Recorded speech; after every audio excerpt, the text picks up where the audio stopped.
L'heure de la transformation.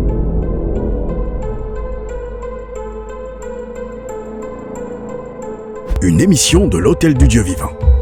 Avec le sacrificateur Bongé Kessi. Bonne écoute. Shalom. Béni soit l'Éternel Dieu, Créateur des cieux et de la terre. Béni soit le Seigneur Jésus-Christ, notre Rédempteur. Béni soit le Saint-Esprit, notre consolateur, notre guide, notre enseignant. Allons-y dans le livre de Sophonie, chapitre 1, versets 8 à 13. Or, au jour du sacrifice de l'Éternel, j'interviendrai contre les princes et les fils du roi, contre tous ceux qui portent des vêtements étrangers. En ce jour-là, j'interviendrai contre quiconque saute par-dessus le seuil, contre ceux qui remplissent de violence et de ruse la maison de leur Seigneur. En ce jour-là, oracle de l'Éternel, des cris retentiront depuis la porte des poissons, des hurlements de l'autre quartier de la ville et un grand désastre des collines. Hurlez, habitants de Maktesh, car tout le peuple de Canaan est perdu. Tous les hommes chargés d'argent sont retranchés. En ce jour-là, je fouillerai Jérusalem avec des lampes et j'interviendrai contre les hommes accroupis sur leurs réserves et qui disent dans leur cœur, l'Éternel ne fait ni bien ni mal. Leurs biens seront saccagés et leurs maisons seront désolées. Ils auront bâti des maisons qui n'habiteront pas. Ils auront planté des vignes dont ils ne boiront pas le vin. Quels vêtements portes-tu? Bien-aimés frères et sœurs, dès la naissance d'un enfant, une fois qu'on finit de le nettoyer, on cherche à l'habiller. Et durant toute sa vie, l'enfant sera habillé et même au dernier jour, lorsqu'on le mettra en terre, il sera encore habillé. Le vêtement donc est un élément indispensable pour la vie de l'homme parce que le vêtement couvre la nudité, le vêtement nous donne une certaine dignité, le vêtement nous donne un certain respect au milieu des autres. Quand on voit dans la rue une personne qui marche nue, on se dit directement que celle-ci a perdu la tête. En général, ce sont les personnes qui sont hors de leur sens qu'on voit dans les rues se promener nues. Mais toute personne sensée, toute personne qui possède tous ses sens, prendra toujours le soin de se revêtir avant de sortir de sa chambre, de sa maison. Ça, c'est sur le plan naturel. Nous, chrétiens, nous devons comprendre que sur le plan spirituel également, le Seigneur nous envoie dans ce monde avec un vêtement. Nous sommes revêtus lorsque Dieu nous envoie dans ce monde. Nous sommes revêtus de sa gloire initialement. Nous sommes revêtus de sa sainteté initialement. Nous sommes revêtus de vêtements d'innocence à notre naissance. Mais lorsque nous commençons à grandir, nous prenons la décision de changer de vêtements. Vous êtes tout à fait d'accord avec moi parce qu'un enfant ne garde pas les mêmes vêtements. Le vêtement que tu portais lorsque tu avais 2 ans, ce n'est pas le même vêtement que tu portes aujourd'hui. Donc, nous changeons de vêtements lorsque nous grandissons. Nous changeons même de vêtements lorsque nous changeons de statut. Même notre vie professionnelle nous impose souvent un mode vestimentaire. Nos religions nous imposent souvent un mode vestimentaire. Le revêtement est un langage. Le style d'accoutrement est un langage spirituel. Il y a un langage, il y a une expression qui est cachée derrière la manière de se revêtir, derrière la manière de s'habiller. Vous verrez que dans les Écritures, depuis la chute d'Adam, un accent est mis sur la manière de se revêtir. Dans Exode chapitre 28, Dieu met du temps à décrire la manière dont les sacrificateurs que nous sommes, parce que vous êtes sans ignorer que si dans l'Ancien Testament, les sacrificateurs étaient issus d'une seule famille, dans le Nouveau Testament, Jésus-Christ, par sa mort et par sa résurrection, a fait de nous un royaume de sacrificateurs. Apocalypse chapitre 5, le verset 10 nous le dit. Donc, en tant que sacrificateur, dans le livre d'Exode 28, la Bible décrit la manière dont nous devons être revêtus. Et bien que nous, chrétiens du Nouveau Testament, sacrificateurs du Nouveau Testament, nous ne sommes plus appelés à porter ces vêtements tels que décrits de manière matérielle aujourd'hui, mais il faut savoir tout de même que ces vêtements restent une réalité spirituelle dans la vie du croyant. Dans la description de ces vêtements, il est parlé à plusieurs reprises de fin lin retors. Le fin lin qui représente la justice, la pureté, la sainteté. Le fin lin qui est donc l'expression d'une vie pure, agréable, une vie mise à part, une vie sanctifiée pour le Seigneur. Dans le texte que nous venons de lire, Dieu dit au verset 8, à la fin du verset 8, « J'interviendrai contre les princes et les fils du roi, contre tous ceux qui portent des vêtements étrangers. » Les princes et les fils du roi, c'est bien sûr nous, enfants de Dieu. Nous sommes les enfants du roi. Notre roi, c'est le Seigneur Jésus-Christ. Nous le chantons d'ailleurs tous les jours. Nous sommes les princes, nous sommes les fils du roi. Nous sommes les princesses du Seigneur. Et en tant que fils du roi, en tant que prince et princesse de Dieu, il y a un vêtement de dignité, un vêtement royal, un vêtement de prince, un vêtement de gloire, un vêtement qui fait la distinction entre nous et ceux du monde que le Seigneur nous a donné depuis le jour où nous avons accepté Christ. Et ce vêtement, le Seigneur l'a acquis au prix de son sacrifice sanglant à la croix.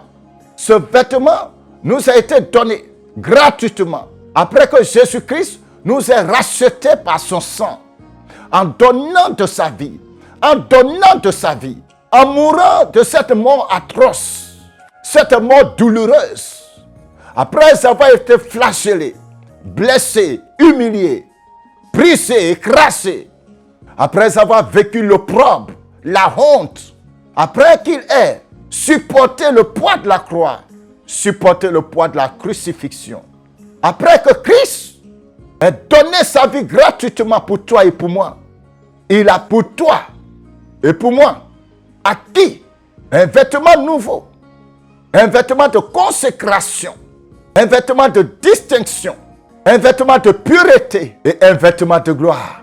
Un vêtement du royaume, le vêtement que le royaume reconnaît, le vêtement de fin lin, le vêtement de sainteté.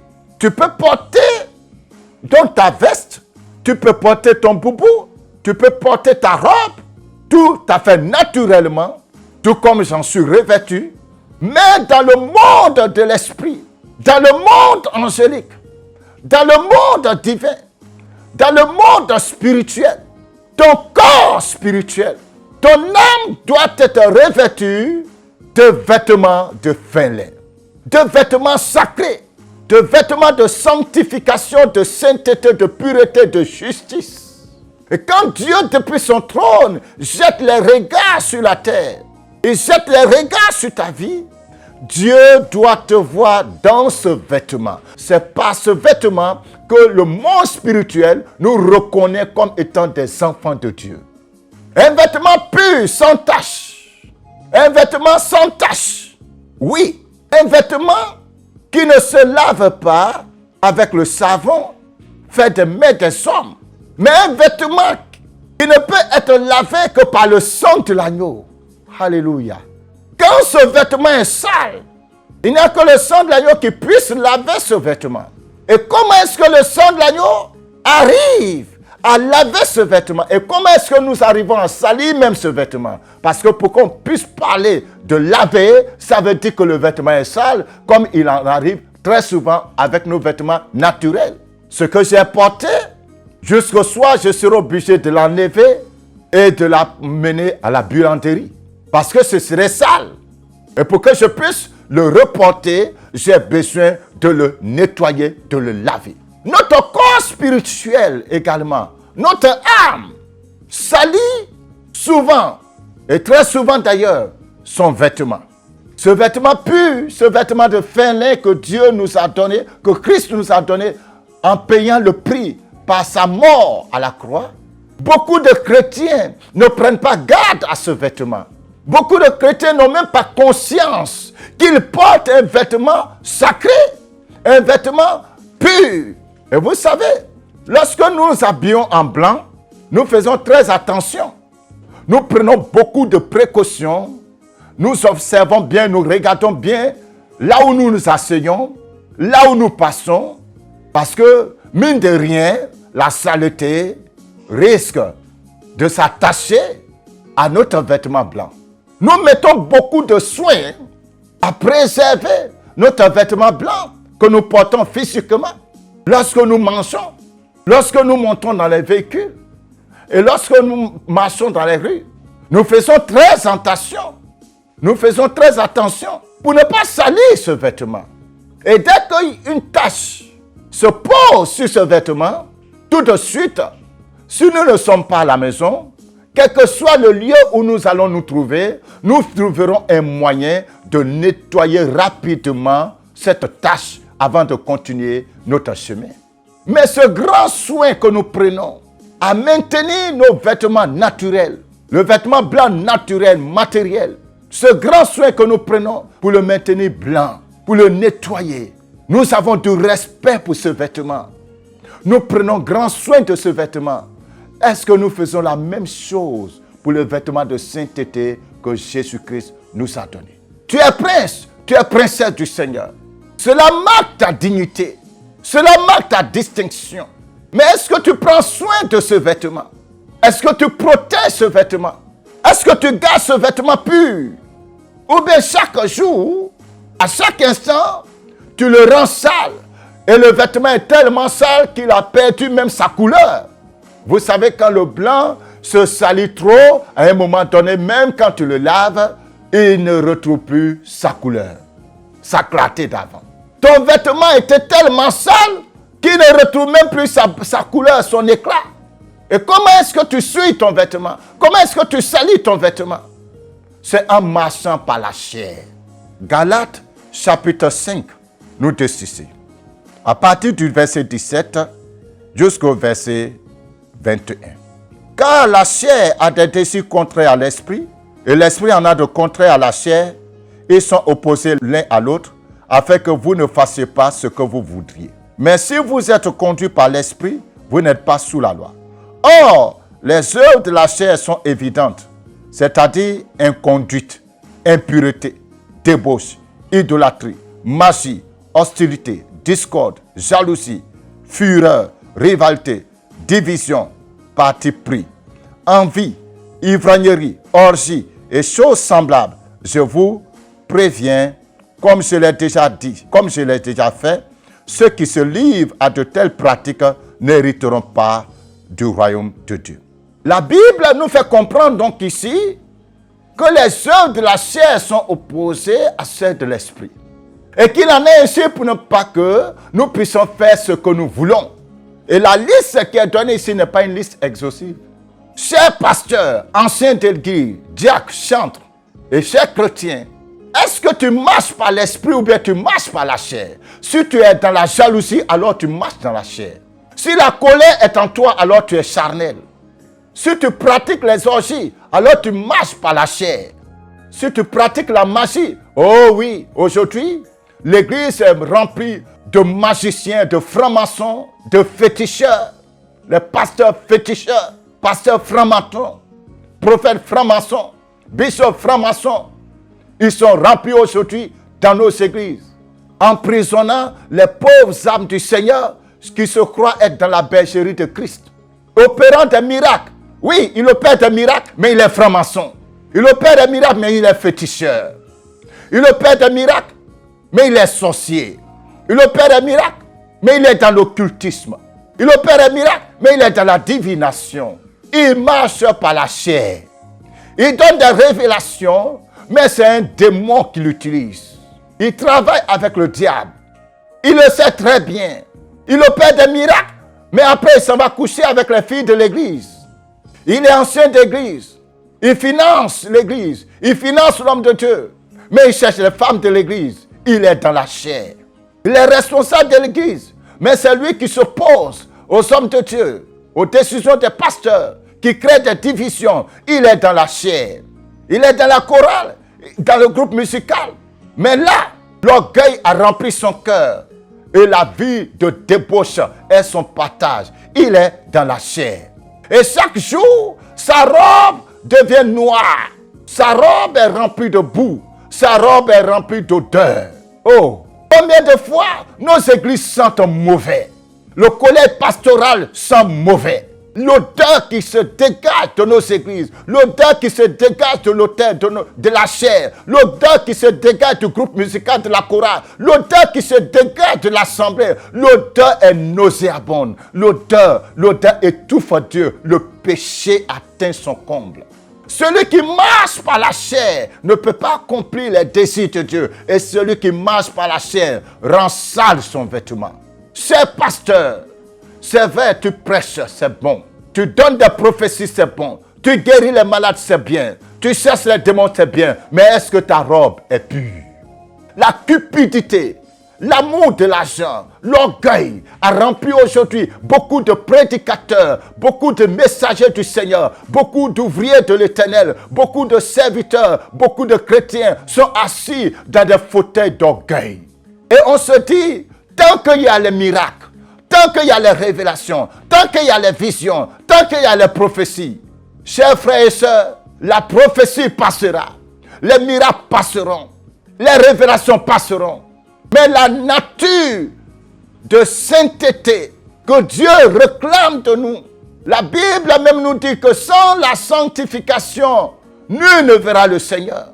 La vie de pureté que Dieu réclame de toi est la chose la plus importante pour ton âme. Les miracles, c'est pour les autres. Les guérisons, c'est pour les autres. Les délivrances, c'est pour les autres. Les exploits que tu peux faire, tout ça, c'est pour les autres.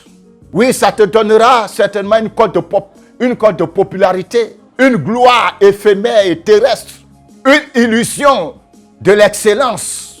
Mais ce que ton âme gagne, ce qui revient à ton âme, ce qui revient à ta propre vie, ce que tu vas amener au ciel, ce qui va te permettre de rentrer dans le royaume, c'est la pureté de ta robe. Est-ce que ta robe est pure, pasteur? Cher pasteur, cher prophète, diacre, est-ce que ta robe est pure? Le mensonge n'est-il pas attaché à ta robe? Le vol des offrandes n'est-il pas attaché à ta robe?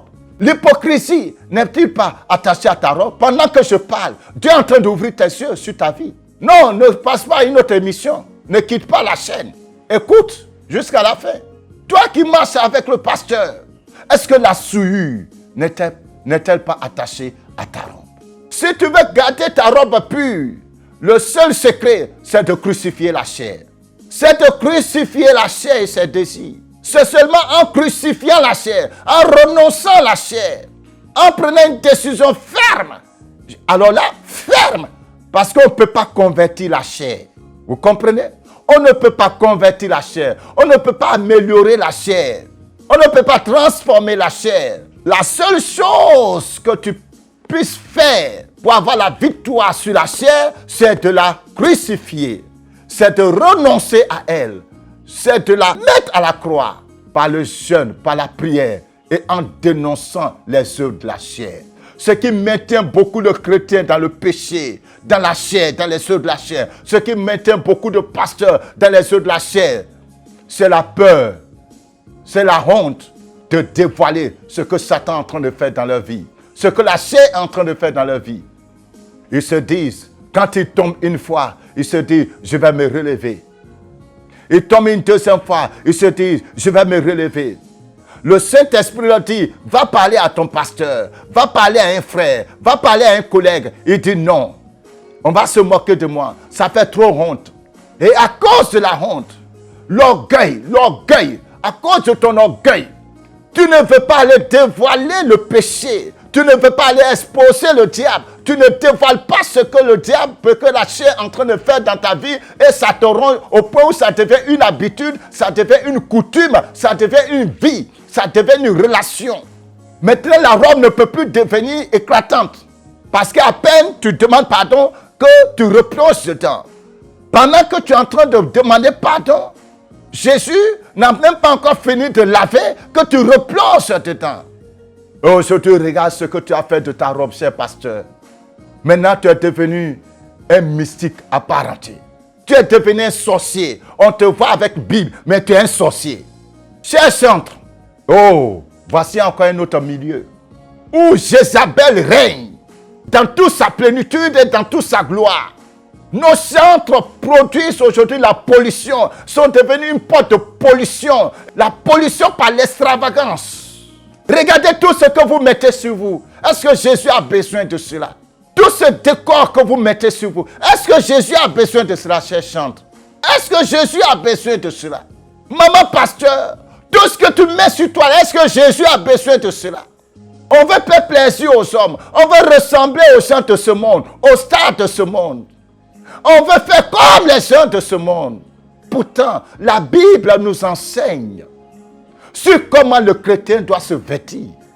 Non seulement spirituellement, nous avons sali nos robes, mais aussi physiquement, nous polluons l'église, nous polluons le corps de Christ par les habillements extravagants, souillés, sales, jézabéliens. Ton accoutrement là même ressemble à une sirène des eaux. Depuis la tête jusqu'aux orteils. Tu ressembles à Mami Wata, tu ressembles à Jézabel. Tu ne reflètes pas l'image du Seigneur. Tu ne reflètes pas l'image de l'épouse de Christ. Parlant de l'épouse de Christ, allons-y dans le livre d'Apocalypse chapitre 19. Et nous verrons là comment elle est vêtue. Et tu vas comparer cela à ton habillement. La Bible nous dit, Apocalypse chapitre 19, versets 7 à 8. Réjouissons-nous, soyons dans l'allégresse et donnons-lui gloire. Car les noces de l'agneau sont venues et son épouse s'est parée. Il lui a été donné de se vêtir de fin lin, éclatant et pur. Le fin lin, ce sont les œuvres justes des saints. Alléluia. Le fin lin, ce sont les œuvres justes des saints. Frère, lorsqu'on parle d'œuvres justes, c'est la vie d'obéissance, de soumission. C'est de cela qu'il s'agit. Ce n'est pas le fait que tu aies construit une maison pour donner au pasteur. Ce n'est pas le fait que tu aies assisté un pauvre. Oui, ça, ce sont les œuvres de la foi, c'est bien.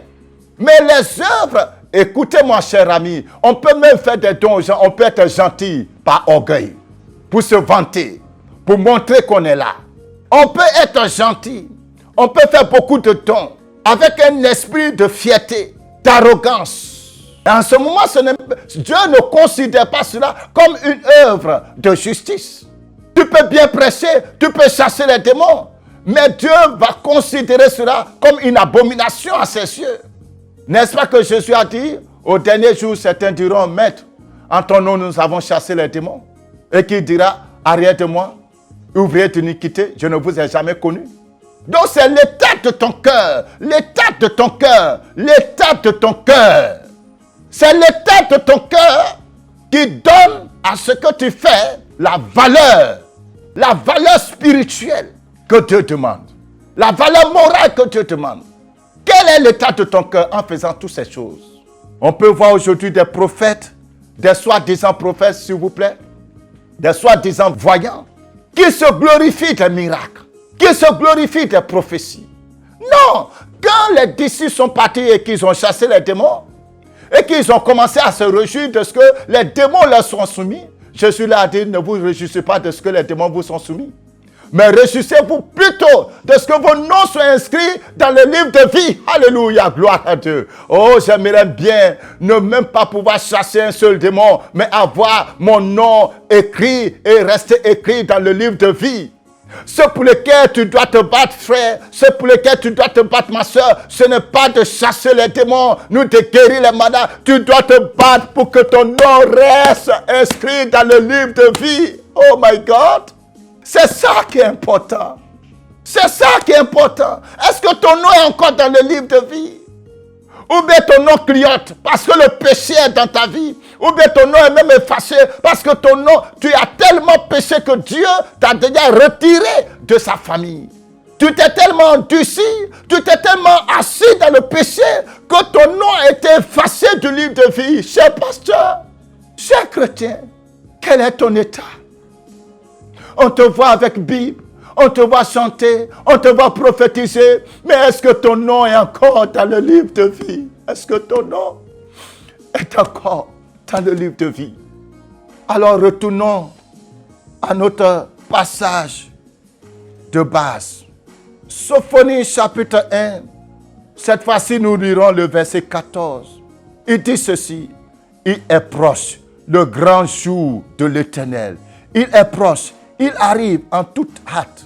Au bruit du jour de l'Éternel, les héros poussent des cris amers.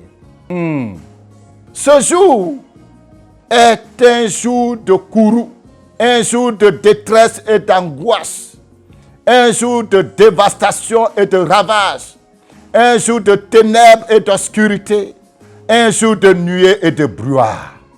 Oh, le jour arrive et il est déjà arrivé, chers chrétiens. Je vous parle par l'Esprit de Dieu. Le jour est déjà là.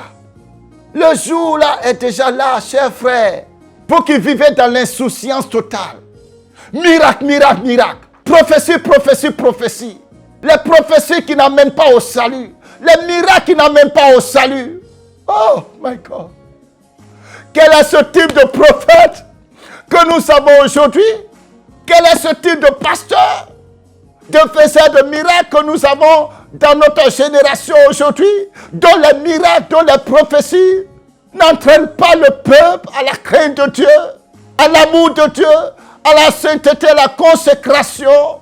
Quel est ce type de chant que nous avons aujourd'hui, dont les cantiques n'entraînent plus les gens à l'adoration vraie? C'est la distraction. Ça fait juste danser, c'est juste bon d'entendre. Voilà, c'est intéressant. Mais il n'y a plus la vie de l'Esprit de Dieu. Il n'y a plus la présence du Saint-Esprit dans les cantiques de nos chants. Tu es vide, totalement vide. Oh my God. Quel est ce type de serviteur et de servant que nous avons de nos jours? Qui se vantent de leurs exploits sans se soucier du salut de leur âme. On engrange, couronne sur couronne, récompense sur récompense. Les prix sur les prix. Mais est-ce qu'on se soucie de nos âmes? Cher Bishop, est-ce que tu es sauvé? Vous venez de suivre l'heure de la transformation. Nous croyons que ce message vous a fait beaucoup de bien. Alors, rejoignez-nous tous les dimanches de 9h à 12h pour le culte de transformation à l'Hôtel du Dieu Vivant en Côte d'Ivoire, Abidjan, Cocody, Nouveau CHU, route de Djorobité 1. Paix et vie.